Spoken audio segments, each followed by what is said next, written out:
Welcome, everybody, to the Bassfug Podcast. Today, we have a very special guest, Alexander Hallowell, a.k.a. Zaandr from Columbus, Ohio. Zaandr, welcome to the program.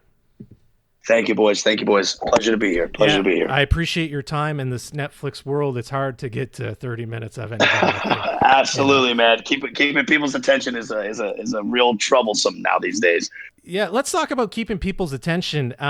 We could get into a lot of things after, but I noticed that you seem to be very outgoing, and I'm looking at your Instagram. You got a lot of live shows. I'm presuming this is pre-COVID. How is the pandemic affecting you with not being able to play live and not being able to get out there and network and have fun? Well, I'll tell you right now, guys.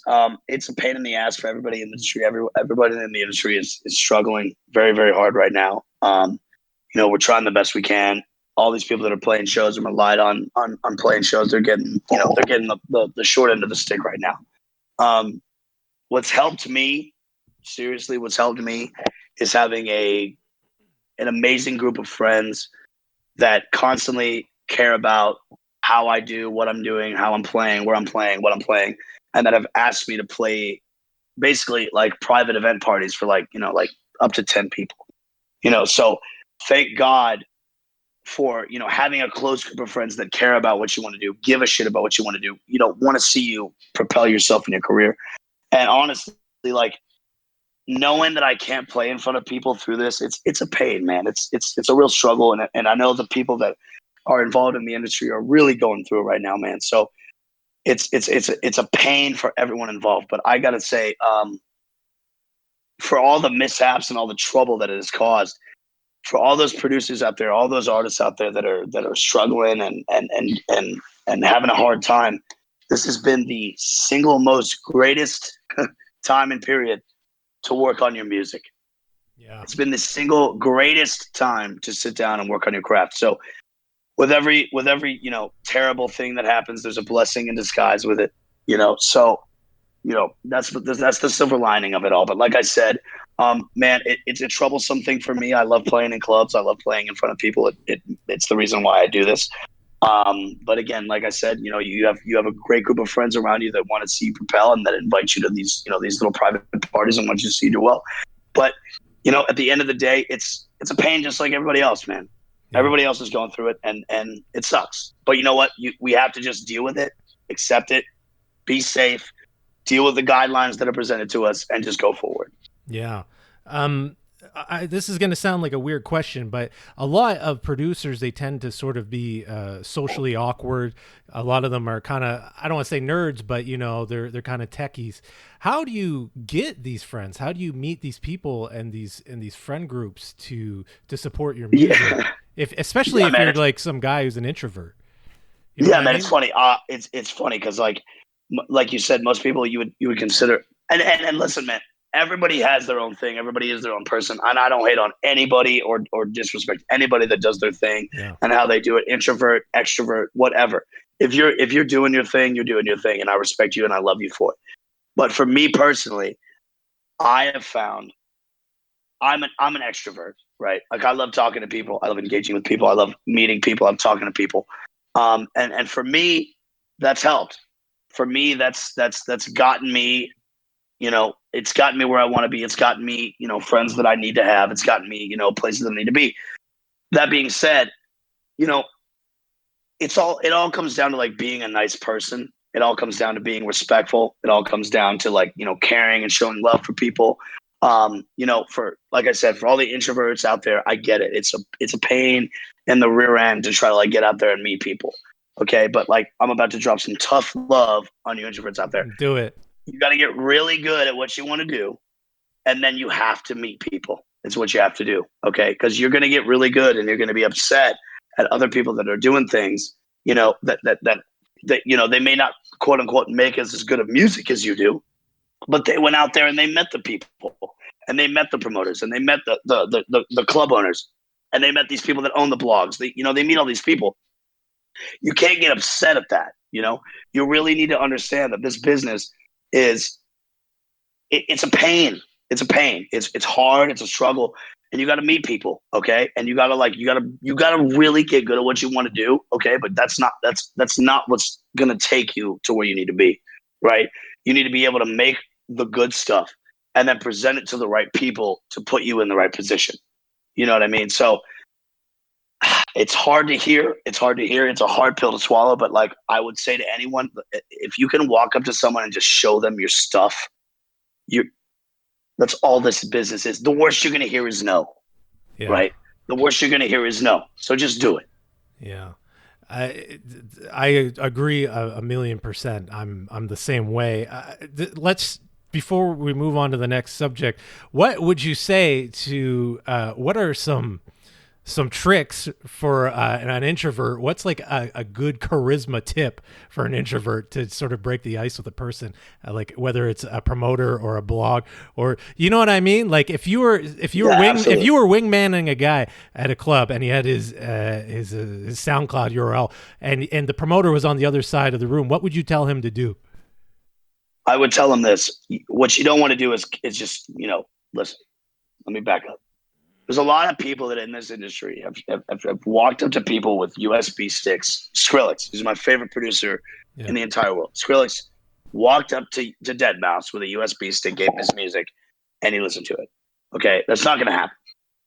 Okay, it might happen, but you can't guarantee it. So any advice I would give to anybody is this. You need to show your face. Okay, you need to show your face. You need to be around, and you need to show your face. You need to make sure that you don't necessarily need to talk to these people yet. Okay, you need to just show your face around these environments where people are partying, people are throwing shows, and then the more and more you go, they're gonna see you. They're gonna come up to you. They're gonna be like, "Oh, hey, thanks for coming. Blah blah blah blah blah. I appreciate it. No problem." Eventually, you're gonna be in a placement, in a position where you can say, "Hey, by the way, I make music. I do such and such, yada yada yada. I would love for you to see it." They know you. They don't feel like you're a stranger anymore. They know who you are. They see your face. They're engaging with you already. That's when you start to make the conversation, okay? Because it's not. Listen, it's not this simple like, "Oh yeah, I just walked up to fucking Deadmau5. Walked up to Deadmau5 and I sent him my USB and my hard drive. And man, I'm famous. I'm touring." It's way more complicated than that, right? But it's baby steps, man. It's baby steps. You got to just show your face, get in these places, make sure they know who you are, and then it's baby steps, man. It's baby steps. No, listen, nobody gets to the end of the marathon by sprinting the whole time. You know what I mean? It's a marathon. You gotta pace yourself. I remember in the 90s, I'm kind of older, I had a demo tape and I brought it to Square Pusher. I'm not sure if you're familiar with him. And I met him live. And he's like a guy who collaborated with like Aphex Twin. And I gave him my demo tape and he goes, "Oh, cool, I'll throw it on the pile." That's what I'm saying. Yeah. Hey, dude, it's like you can't get mad at these people. Because like, dude, you gotta understand, these artists have all of these people all the time coming up to them, throwing them their mixtapes, throwing them the USB, sending them their SoundCloud links, sending them their Spotify links. These people are touring. These people have things to do, right? So what you got to do is separate yourself. You know what I mean? You got to be able to separate yourself, and that's that involves risk. And it's a pain in the ass, honestly, quite frankly, and it's a hard pill to swallow. But once you realize, like, let me step back. Yeah. Once you realize that like for me, I don't have a plan B, right? Like I will die trying to be this person that I'm trying to be, right? Yeah. So once you have that mentality, and it's a hard mentality to capture. I understand, because like you gotta risk it all. You know what I'm saying? But it will bring you so much fulfillment and so much happiness that you tried. And you did it, and you at least went out there. So what if you don't meet these people? Go to another bar. Go to another city. Yeah. Try to show your face there. Be proactive. That's all I can say. Be proactive, because no one's gonna give it to you. No one is gonna give it to you. Period. You gotta go out there and you gotta take it. Dude, you just completely nailed it. I could not have said any of that any better. Let's shift gears a little Appreciate bit. it. Let's. Much love, much love. How did you get into music in the first place? Were you like in a school band when you were a kid, or did you just discover electronic music and then you wanted to DJ? Did you DJ first and then produce? How did it all come to be? So it's funny. This is gonna piss a lot of people off, but I'm gonna say it anyway. I was in a cover band for a long time, like rock music, playing, Yeah, Tool nice. to fucking, excuse my language, No, you can to, swear all you want. okay, Yeah, cool. yeah. Let's sick. All That's right. just making sure. To covering Tom Sawyer, to covering AC/DC, you know what I mean? Covering all this stuff. And being in a band, quite honestly, I mean, I'll tell you guys right now, is the worst experience I've ever had in my entire life.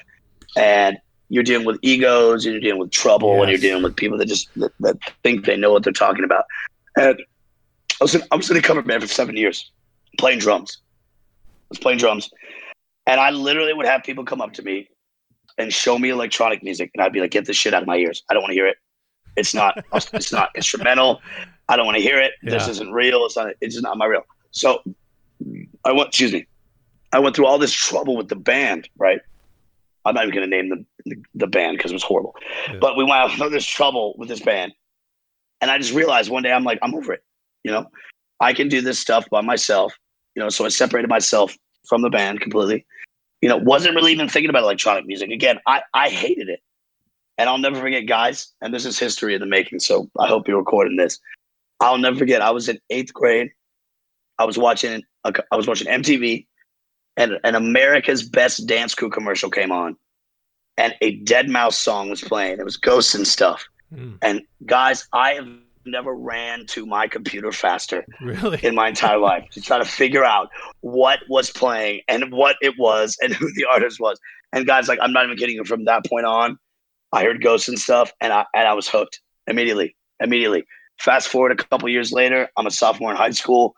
I go see Dead Mouse at the Aragon Ballroom in Chicago, and I'm not kidding you. I left that show and I was like, this is what I want to do for the rest of my life. And so enter now. It's a constant grind. It's a constant hustle. But I love it. I love every minute of it. And it's one of the only human beings are meant to create, and it's a privilege and an honor to be able to take nothing and turn it into something. You know what I mean? So I thank God every day for the blessings that I have, and what I'm able to bring to the table. But yeah, man, it's a constant hustle. It's a constant grind. And I started hating electronic music. Mm. I literally couldn't stand it. You know what I mean? And here I am 10 years later, and I don't listen to anything but, you know what I mean? So it's funny, man. It's funny how life goes on. What is it about Deadmau5 that's so influential? I interview so many electronic producers on the show, and they all say Deadmau5. Every single one of them. Every single one of them. Yeah. They always say Deadmau5. What is it about him that changed everybody? I think I have an idea, but I'm curious to hear what you say about it. Well, I mean, I'll tell you what I think about it Like straight up. You were in a Tool cover band. Like, how do you go from a Tool cover band to Yeah. Deadmau5? Yeah. Like, what is Yeah, it? exactly. It's funny, man. And if Joel, if you're listening to this, I love you. uh, I remember hearing what sounded like a combination of real music and what would become electronic music, right? So with that, I'm a drummer at heart. Love the drums. I couldn't play the drums today to save my life, but I'm a drummer at heart. And I remember hearing that and just thinking to myself, wow, you can actually take elements of something that's real and turn it into something electronic. You know what I mean? You can really actually essentially do anything you want with it. And excuse me, I don't know what it is about Deadmau5 specifically, man. I wouldn't be able to tell you, but I'll tell you this. He's the first artist that I ever listened to that changed my perspective on music. Completely changed my perspective on music. There's a guy that, worked his butt end off to try to make his own sound, right? And, he talks shit on Twitter. He does all this shit. But you know what? He has a right to, because the guy has pioneered his ass through all this hardship. And you know what? He deserves it, man. And Yeah. I think a lot of producers look at that mentality and all the things he went through and really kind of relate to that, and see a guy, who genuinely just cares about the music that he's making. And it's hard, and it's hard to say, like, sometimes the people that we're making music, sometimes we don't make it for everybody else. Sometimes we just make it for us. You know what I mean? And I think what Deadmau5 showed the electronic music world was he could make music for himself and it would resonate with everyone else. As long as you're true to yourself, you will absolutely have a crowd. And I couldn't thank him more for it, because that's exactly the mentality I try to have with it, and I think everyone should have that mentality with it. Because at the end of the day, if you're not making yourself happy, you're doing something wrong. Yeah, it's crazy. We're in Montreal. This is where this podcast is, and Deadmau5 came from like Niagara Falls, and yeah, he's Canadian. I'm pretty sure he's Canada's #1 export. Yeah, exactly. Well, he sold out to the Sky Dome, which is insane. But all I wanted to say was it was an uphill battle for him, I'd imagine, because electronic music in Canada before that point, and especially where he's from, it wasn't like a big city or anything. It's actually kind of amazing how he managed to pull it all off. Especially with the surroundings. Yeah. It's not like he was in New York or something. Anyways, let's talk about, how did you get your first DAW? Who taught you? So you walk out of this Deadmau5 concert, you go, man, I really want to do this. How did you end up starting to produce? Did you just go on YouTube and find a tutorial or something, or did someone? No, it's so funny. It's even worse than that. I straight up just downloaded. I remember I downloaded FruityLoops at the time. Now FL Studios, shout out. Downloaded FruityLoops, and I just started like throwing little samples together, doing my thing, trying to make something of nothing, being a little kid, not knowing anything what I was doing. And I don't know if it was a year that went by or 2 years, it just clicked. It was like, dude, if you're gonna really do this, you got to really you got to commit. Yeah, you got to start watching videos. You got to start learning everything you can. I actually went to a recording school down in Chillicothe, Ohio, got a certificate in running a studio by myself. You know what I mean? It's all about being proactive. You know what I mean? And so, I mean, I would say, in terms of DAWs, like, man, I got to give it up to FruityLoops for showing me the ropes. But if I'm gonna plug anything, if this is a plug time, I got to plug Ableton, because, guys, it's unmatched. It's unmatched. If anyone out there that's listening wants to learn how to make music, go with Ableton. It's the easiest. It's the most influential. Everybody in the top game uses it. It's great. So back to what I was saying about just like being introduced to it. Music is funny, man. You get pulled into it, but you gotta do things for yourself, right? You gotta do things for yourself. So, I'm not going to mention his name, but I had a very influential friend that made music that I was very, very, very close friends with, who's since, blown up, gone on to do his own thing. And we had a falling out, whatever, what have you. But, he was the person to tell me, like, hey, you need to get serious about this. You need to get Ableton. You need to start working hard. You need to start getting after it for yourself. And that's really what it is, man. You really got to just like take it for what you think it is, right? Because like the effort and the time that you put in is what you're going to get out of it. You know what I mean? And so, like I said, man, I would tell any newcomer, I would tell anybody, if you want to get into this stuff and you want to be serious about it, get something that everybody uses, everybody's used to, Ableton. Plug. Yeah. I'm not even getting paid for this. No. And I'm saying, no. I hear you. It's funny that you say that. Do you still use FL Studio? Because when I'm listening to your tracks, like Lowrider, the synth on that is super dope. And I'm thinking, like, how are you using Harmor for that, or how are you doing this?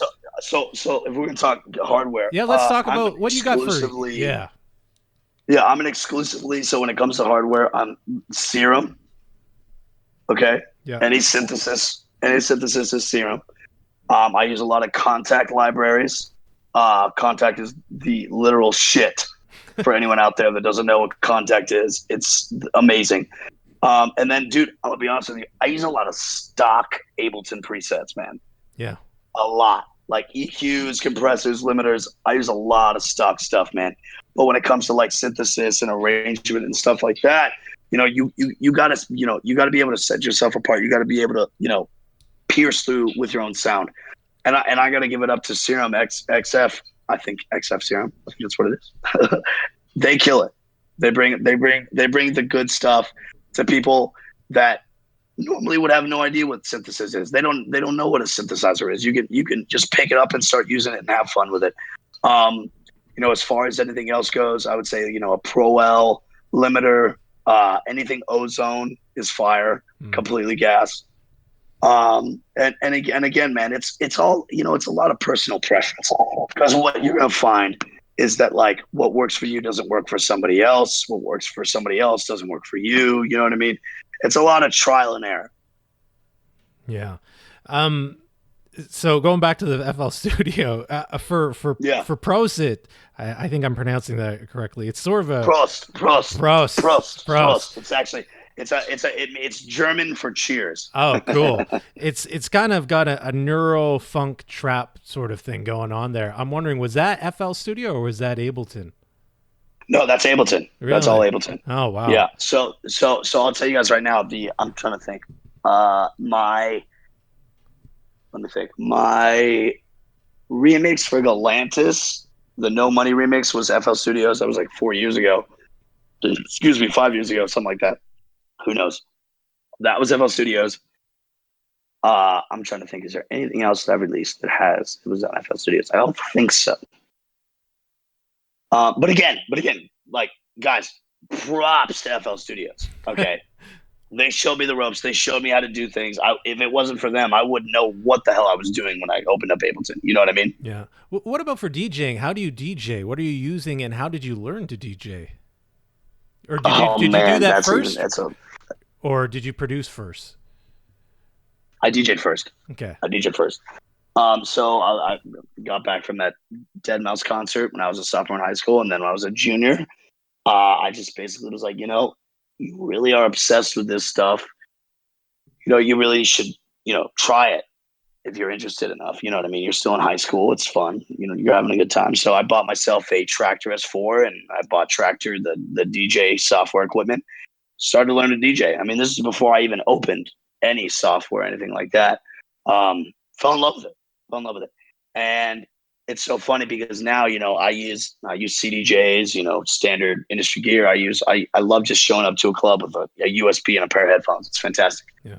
But DJing is funny. People will come up to me all the time, and I'm sure you get this all the time as well. It's like people ask you, like, how do you get so good at DJing? It's like, I did it forever. Like, I'm constantly doing it. Like, it's not a, like, you just pick it up and know it. It's a grind. You know what I mean? It's you got to eventually just turn it into muscle memory. You know what I mean? So yeah, man, I started with DJing and I loved every second of it. I loved like the energy that you could just change a crowd with, and you could make a group of people feel how you want to feel. You know what I mean? But then I was like, you know what? I should start making music that I can DJ. You know what I mean? To make them feel exactly how I want to feel. So yeah, man, DJing is my roots for sure, but it's come a long way. It's come a long way, and making music and being an artist and being a performer is something more I've more geared towards too, because I don't want to be just a DJ. I'm an artist. Going back to something you just said, wanting to make the crowd feel a certain way. How do you read a room if you're DJing? Because obviously you can't just play any old song. You got to sort of see what's going on. How do you do that? You know what I mean? It's so funny. It's so funny you guys ask that. I'm in Puerto Rico right now. And I was just with like 20 of my closest friends, and we rented a bunch of, club equipment for the villa we rented, and a Tractor S4 DJ controller and everything like that. And what I've found for me personally, is you got to just play a few songs. Really, you got to start to feel the crowd out, right? You got to throw some stuff out there, and then watch them, see how they react, see how they respond to it. If you get a good response from one song, maybe you should keep going with that vibe. You know what I mean?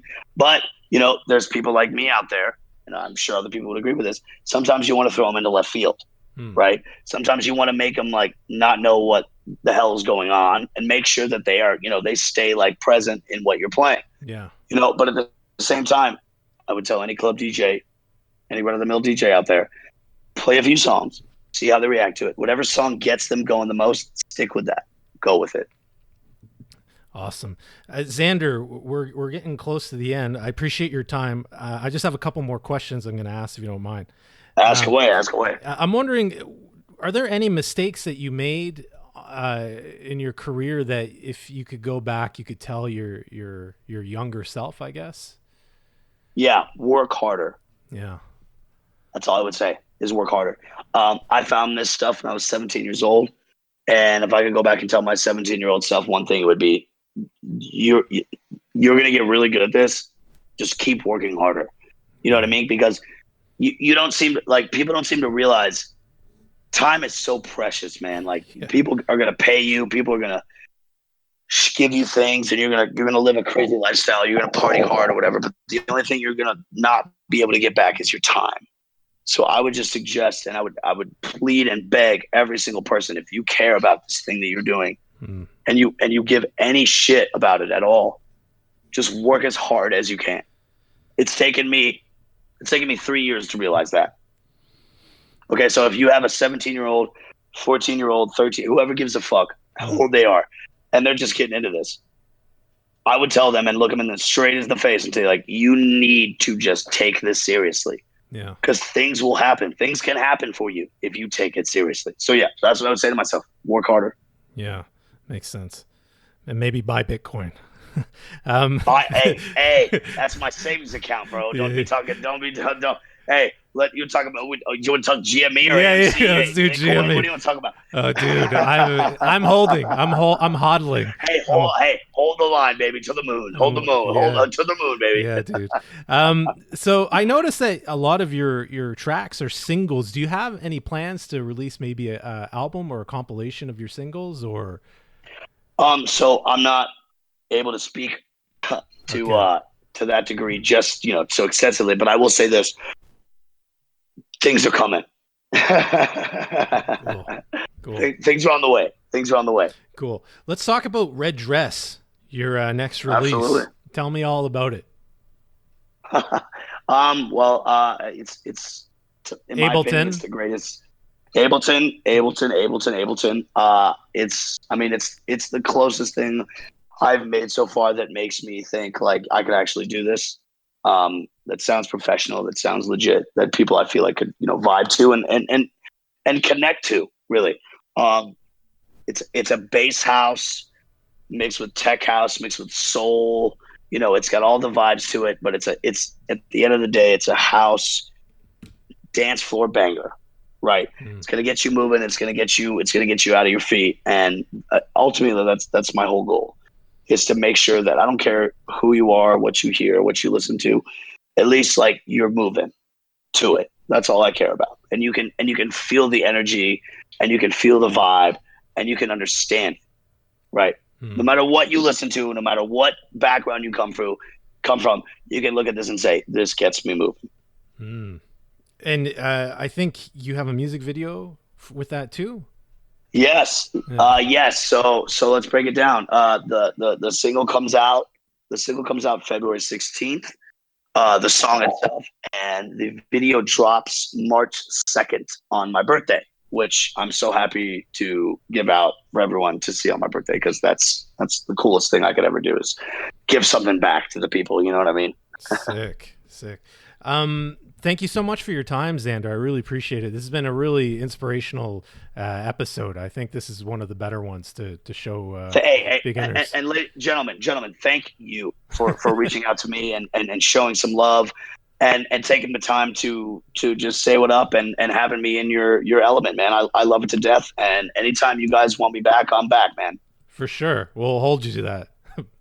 Absolutely, baby. No problem. Can you, before we go, can you give a shout out to your socials and where people could reach you? Absolutely. Instagram, I am Zaandr, Zaandr, SoundCloud.com/Zaandr. Like I said, Zaandr. Facebook, same thing, Zaandr. Yeah, man. I'm on Spotify. I'm on Apple Music. I'm on Amazon Music. Check me out, man. I love all the support and appreciation I can get, man. Awesome. Cool. So I'll just leave it there. Thanks everybody for listening, and take care. Bye-bye. Thank you. Thank you guys so much, man. Have a good one.